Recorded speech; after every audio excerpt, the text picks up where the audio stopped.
Marcato Cursos Jurídicos. Venha para onde estão os melhores. Bom, vamos falar agora das questões. Novamente, as primeiras considerações acerca das questões. E aqui, realmente, eu fiquei bastante feliz. Fiquei muito feliz porque as questões foram relativamente simples. Todos os assuntos tratados aqui nós falamos em sala de aula. Chegamos até, em algumas partes, resolver questões sobre os assuntos, a começar pela questão 1. A questão 1, turma, trata justamente do assunto que nós falamos bastante aqui. Gerou dúvida, nós solucionamos as dúvidas. Eu trouxe uma questão que caiu não faz muito tempo na FGV, há uns 3 exames atrás, que falava da repetição, da devolução de tributo indireto. Né? E a questão que nós resolvemos aqui falava da repetição do IPI, que foi justamente o que apareceu aqui novamente, logicamente, dentro de um outro contexto, mas o assunto mesmo. Não é? E aí, pode? Como é que fala da repetição? Né? Como que acontece a repetição aí no caso de tributo indireto? O tributo indireto, eu expliquei para vocês e falei que é aquele tributo que ocorre a repercussão econômica. Então, quem paga o tributo, recolhe para o fisco, é o contribuinte de direito, ele faz parte da relação jurídico-tributária. No entanto, a legislação permite que ele repasse no preço da mercadoria esse valor. Então, quem acaba arcando com o ônus econômico do pagamento do tributo é o denominado contribuinte de fato. É chamado assim porque ele não faz parte da relação jurídico-tributária. Então, no caso aqui, disse para vocês em sala de aula, falou do assunto, repetição de indébito, tributo indireto, vou para o artigo 166 do Código Tributário Nacional, porque o artigo 166 do Código é o artigo que trata da repetição de tributo indireto. O artigo 165, na verdade, ele confere o direito à repetição de indébito. E o artigo 166 trata de forma específica da repetição do tributo indireto. E ele diz, o conteúdo dele é em qual sentido? Ele diz que, para que o sujeito possa pleitear a repetição de um tributo indireto, ele precisa provar que ele não repassou no preço, não repassou o tributo no preço da mercadoria, e, no caso relatado na questão 1, está escrito lá que ele repassou no preço. Ou, diz o artigo 166, que, no caso de ter repassado no preço, ele tem que estar autorizado pelo terceiro, por aquele que arcou com o ônus, a pleitear a devolução. E nós temos uma súmula do STF também, que eu coloquei lá na relação de súmulas para vocês, que é a súmula 546 do Supremo Tribunal Federal, mas que vem no mesmo sentido do artigo 166. A questão 2, na verdade, numa primeira leitura, nos deixa um pouquinho confuso, mas só na primeira leitura, porque o examinador ele se posicionou de uma maneira diferente que ele vinha se posicionando nas questões. Como assim? Vou explicar. Na letra A, ele relatou uma situação, né, um caso, que é um caso envolvendo aí imunidade, no caso de uma sociedade de economia mista, que é uma companhia de saneamento básico. Só que, na letra A, ele pediu para você funcionar como se fosse procurador do fisco municipal, e apresentar os argumentos para que o fisco possa exigir a cobrança do imposto. E aí, quais seriam os nossos argumentos? Os nossos argumentos para que o fisco, né, pudesse exigir o pagamento do imposto por parte da concessionária é afastar a imunidade. Afastar a imunidade de que forma?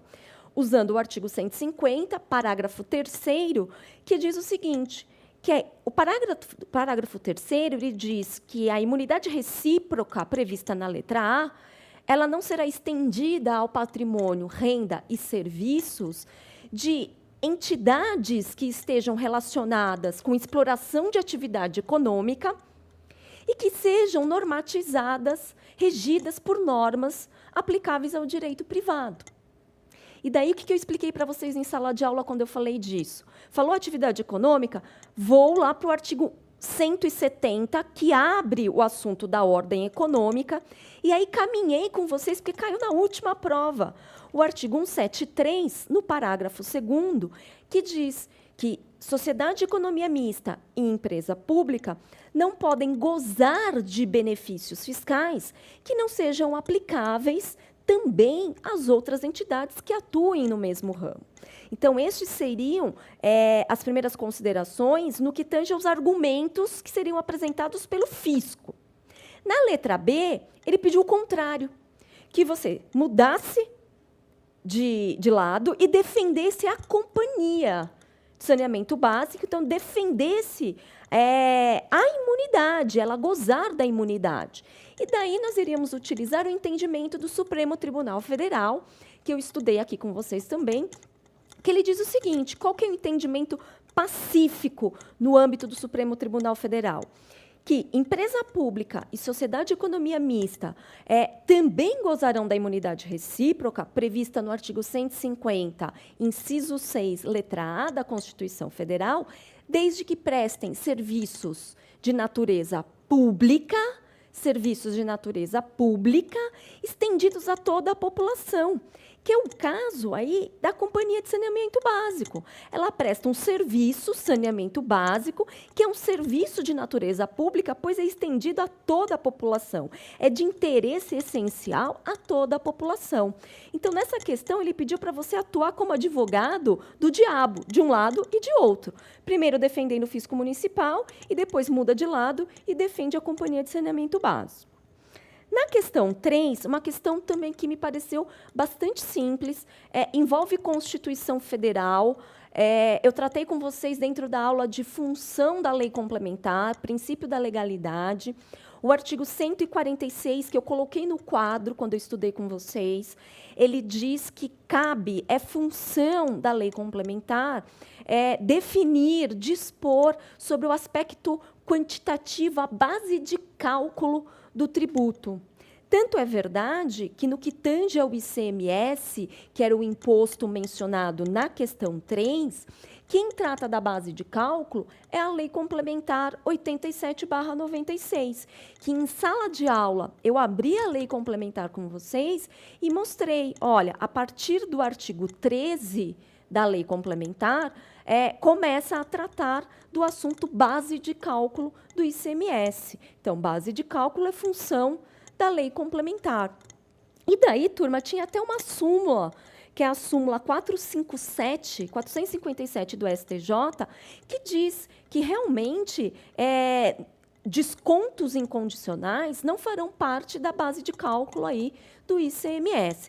Acredito eu, pelo menos nas minhas primeiras impressões aqui, que essa súmula, o examinador, eu acredito que ele nem venha a exigir, porque o objeto dele mesmo vai com relação à lei ordinária, mexer na base de cálculo. E o artigo 146 diz que cabe à lei complementar.